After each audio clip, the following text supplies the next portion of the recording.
For those of you I haven't introduced myself to before, I am Reverend Ken Daigle, in case you didn't figure that out yet.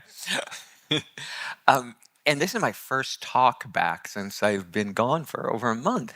And last week I did questions, as my husband calls it, questions and responses, not answers, because I never answer a question, I just talk.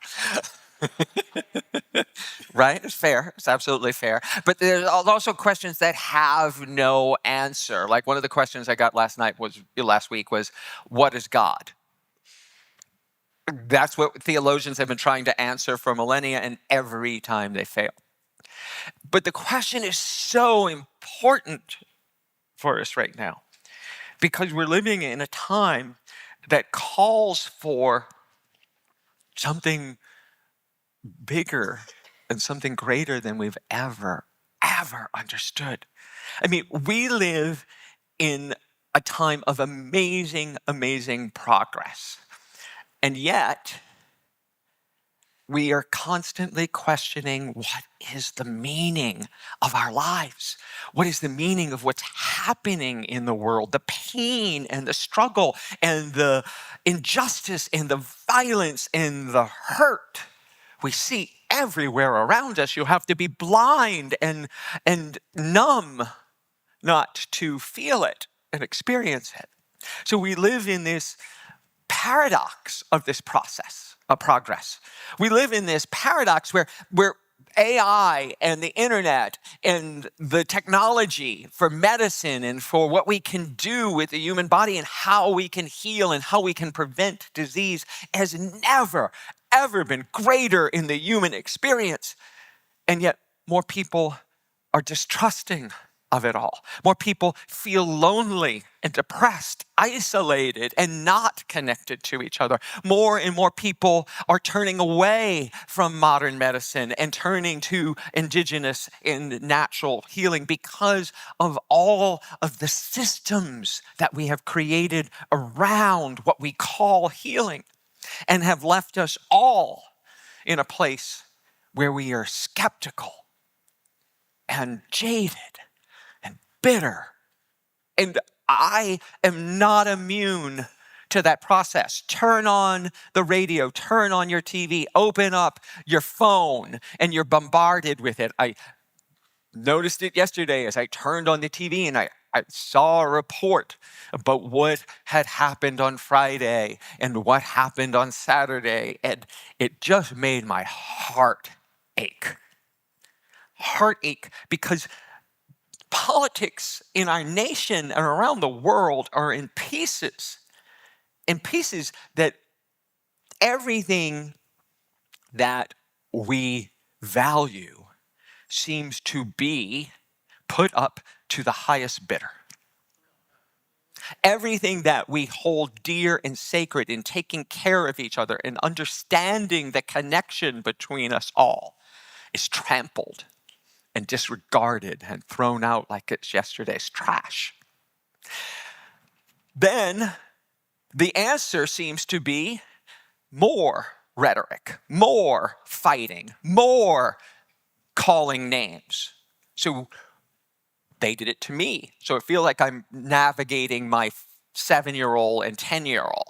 Like, she did it first. No, he hit me first. No, he looked at me funny. Da, da, da, da, da. And that's what our politics is boiled down to. We are all 7 years old, screaming at each other, trying to get our way and trying to get the attention of the parent in the room, whoever the parent is in the room today. God knows I don't see one out there. And that's why I named this talk, Why Unity? Because there is a need for adult consciousness in the room. There is a need for a higher level of understanding in our discourse. There is a need for us to step up and to step into something greater. And I also know that it is not imposed. The problem with what we've been doing my whole life, what we've been doing as I study history and I study religion and I study politics is that we keep thinking we can impose theology, we can impose morality, we can impose laws and have them taken seriously. And what I've noticed, and what I think we're all seeing, is that a law is as easily disposed as the paper it was written on. But what isn't is truth. Spiritual truth, that higher knowing and consciousness. And what cannot be destroyed is how we act in the world. We cannot legislate morality. We cannot legislate and impose kindness. But when you act with kindness and compassion and purpose and love, the L word, love, that can never be taken away. Nelson Mandela famously said the only point when he was imprisoned in South Africa that he was really in danger is when he lost compassion for his captors. And that's where we are, folks.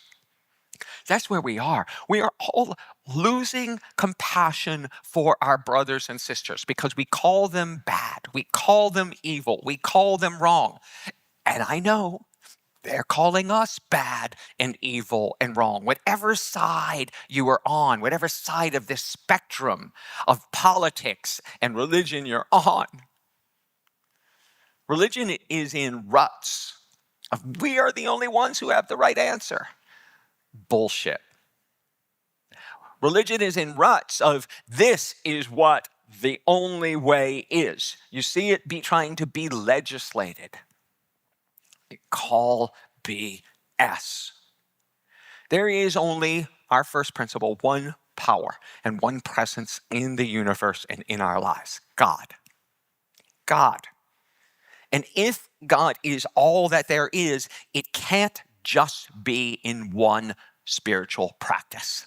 It cannot be in just one corner of the world. And how insane is it that this idea, this energy, this thing we call God would send one man to an obscure part of the world 2,000 years ago as the only way to find salvation.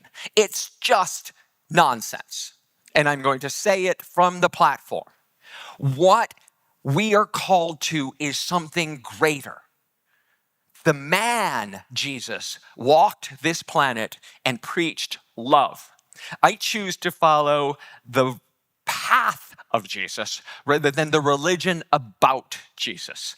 I choose to follow the teachings of the man from Nazareth rather than to give lip service to him. I don't need a God who needs my worship. I need an idea of divinity that lifts me higher, that lifts me to something greater than I have ever known before. And I found it in the middle of my own crisis when I found unity. So my talk today is why? Why unity? In this moment, in this country, in this world, in this environment, does unity still make sense? Does unity as a movement still serve us? You know, for those of you who don't know, unity came out of Christian Science and the Transcendentalist movement in the late 1800s, a time where Mary Baker Eddy, writing in the midst of the Civil War and after the Civil War, found spiritual truths in the scriptures, in the teachings of Jesus, found the power to heal herself. And they developed this whole healing movement around the power of the mind to heal. And we still practice that today because it is true and relevant. And science now caught up and taught us the placebo effect, not until Mary Baker Eddy had long left the planet. But science proved that what she was talking about was actually true. That when you believe you're going to get better, you do. When you believe you can heal, you do. And interspersed in that came the Transcendentalist movement, which knew that God was not up in the sky, hanging out over the clouds, but that God was in everything, as Kristen just told us about, in the snake, in the water, in the river, in the plants, in the air, in you. And God is in each and every one of you, and God is in me. And so that saying of Jesus, that which you do to the least of my brothers, you do unto me, is not that Jesus was so special, but that he understood that there was no difference between you and me. He was the same as that indigenous, knowing that I cannot call you a name without calling myself a name. I cannot call someone else evil because they don't believe the same way I do or don't have the same politics that I do, and still not be calling myself that name. It diminishes me. Do you get that? You calling anyone else bad and evil diminishes you, no matter whether they said it first or not. We've got to let that go and rise above the pettiness of winning in order to create a world that truly works for everyone. No exceptions. No exclusions, unapologetically welcoming, unapologetically diverse, because that's the true richness. There's no word for racism because it's not a thing. Whew.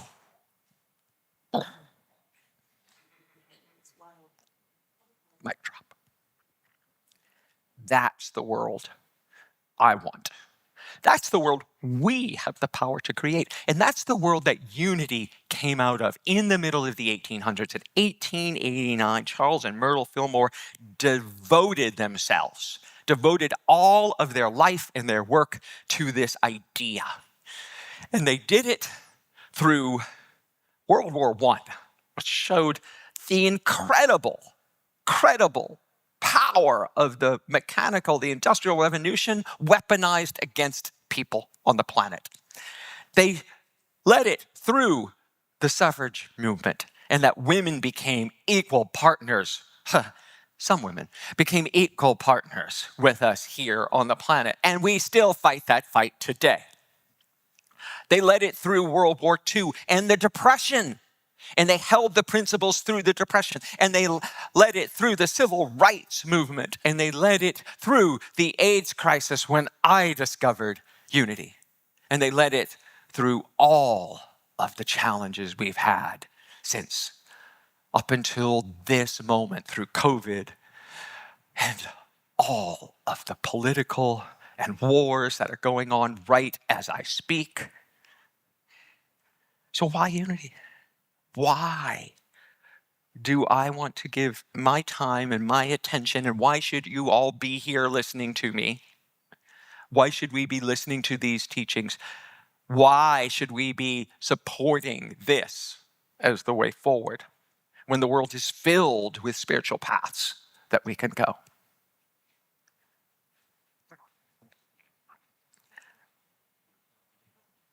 The answer for me is really simple. Because this spiritual path chooses love over fear, chooses God over fear, chooses each other over fear and hatred. We affirm each and every individual's sacred worth. From the children we just blessed, to each other, to the most insignificant seemingly insignificant person on the planet. We turn the idea of hatred on its head and practice love into action. So I am calling us up higher, myself included, because it is so easy to demonize the people who don't agree with us, to demonize the people we think are committing heinous acts on the planet. But stopping them, calling them names is not going to stop it. You know, the only thing that will erase hatred? Love. Martin Luther King taught us that, said it over and over, and we keep having to say it over and over again. So the path to healing, the path to wholeness, the path to peace is through love, is through community. If in all of the abundance of our technology and the abundance of our resources and the abundance of people on the planet, we are still lonely and children are still committing suicide and adults are committing suicide because they feel so despondent, then the solution is not more technology. The solution is more community. The solution is more involvement with each other. The solution is to get out of our house, to get off of the device and get into life, to get into being with each other. Now, we can use all of this amazing technology. The cameras that are filming me right now and broadcasting this around the world and the hundreds of people who are watching online at this moment. Yay!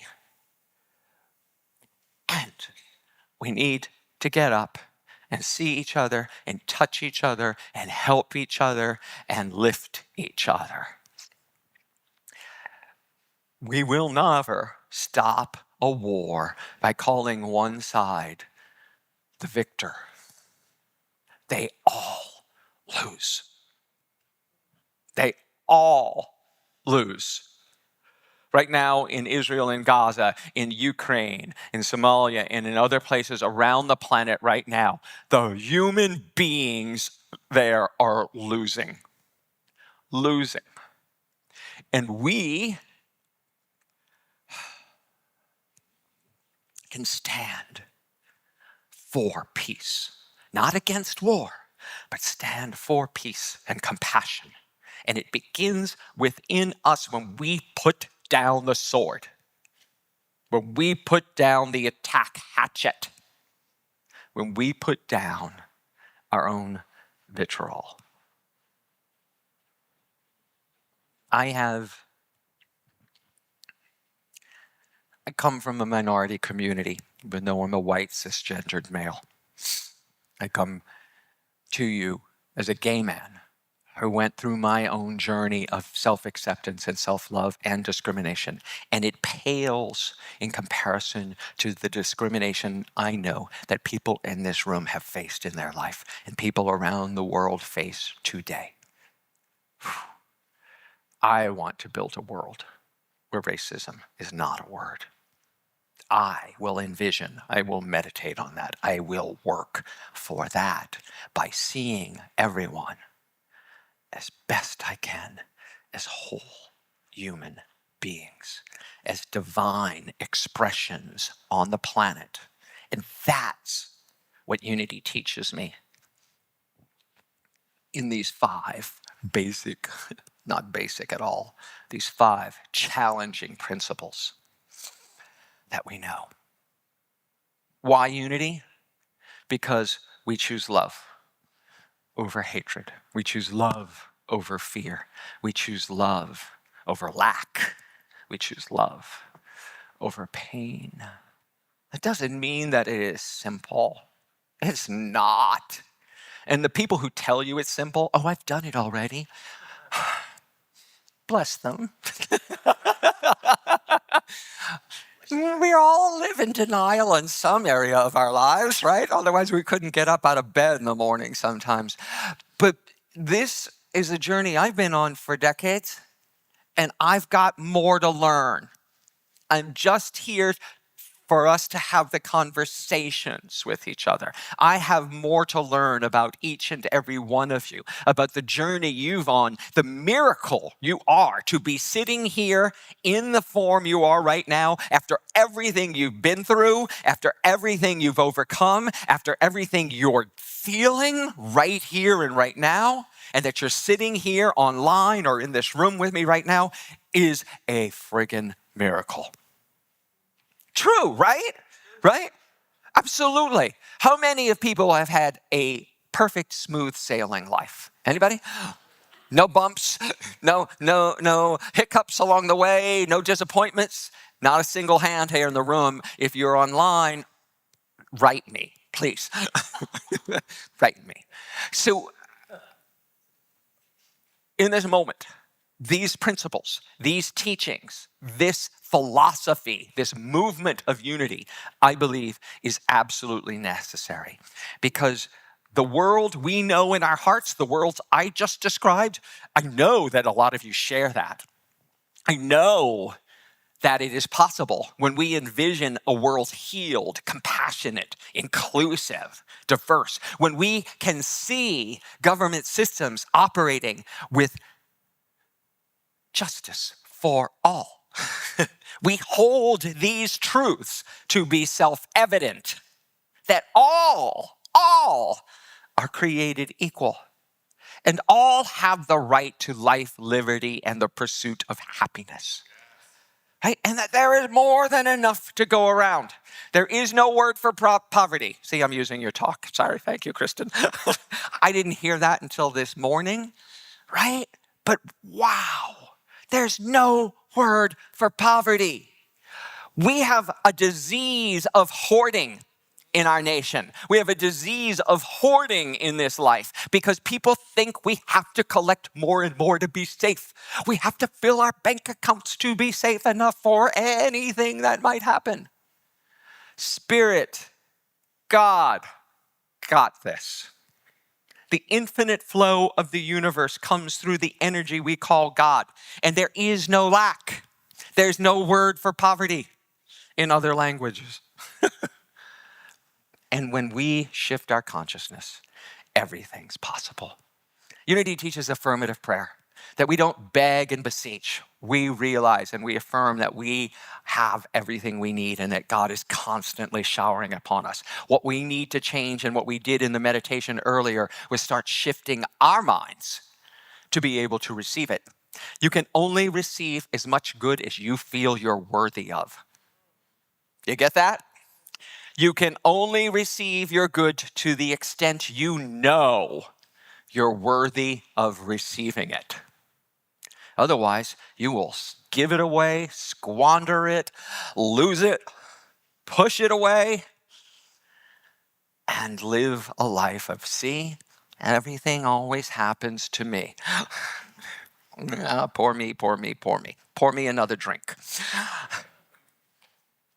So we take this moment to practice daily, to create the life we know this world needs. Unity matters more than ever right now, because, as I'm going to talk about in greater detail next week, I am not a religious man, but I am an intensely spiritual person. I don't believe that any one religion, any one spiritual movement has the answers for the whole planet. But I do believe that the answers exist, and that collectively, we all have the answers. We all know the truth deep within us, and that we don't need gurus and priests and shamans and ministers to tell us what to do. We use those spiritual beings to help walk with us. Right? We are all walking each other home home, back to Eden, back to the place where we know that we are not separate from this entity we call God. We know that we are not separate from life itself, that we are one, and that everything we do, everything we say, and everything we think sends ripples of that thought out into the world. So what are you sending? What waves are you sending out to the world today? What waves of thought, of caring, of energy, of love, of peace, of understanding are you sending right now from your being? Are you calling people bad and evil and horrible, or are you calling them up to a world that works for all of us? Are you calling yourselves up to an understanding that your vibration is what you attract? Your energy is what you will create around you. Today, when the world seems to be falling apart in so many ways, this teaching and this practice, it's not enough to be here. The fifth step we just sang about is that we've got to apply it in our lives and in our world to make it real. Make it real. So why unity matters today is we have the practices and we talk about making it real. And it only matters if you apply it. It only matters if you practice it and get better step by step, inch by inch, day by day.